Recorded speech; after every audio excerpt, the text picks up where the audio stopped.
5 ওয়াক্তের প্রতিটি ফরজ সালাত তথা নামাজের সালাম ফিরানোর পর জিকরসমূহ ৩৩ বার বলবে সুবহান আল্লাহ, সুবহান আল্লাহ, অর্থাৎ আল্লাহ কতই না পবিত্র মহান।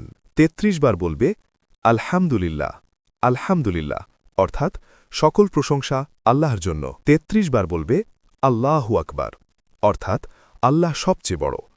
তারপর একবার বলবে লা ইলাহা ইল্লাল্লাহু ওয়াহদাহু লা শারীকা লাহু, লাহুল মুলকু ওয়ালাহুল হামদু ওয়াহুয়া আলা কুল্লি শাইইন কাদির, অর্থাৎ একমাত্র আল্লাহ ছাড়া কোনো হক ইলাহ নেই, তার কোনো শরিক নেই, রাজত্ব তারই, সকল প্রশংসা তারই, এবং তিনি সব কিছুর উপর ক্ষমতাবান। যে ব্যক্তি প্রতি ফরজ নামাজের পরে এটা বলবে তার পাপরাশি ক্ষমা করে দেওয়া হয়, যদিও তার সমুদ্রের ফেনারাশির মতো হয়।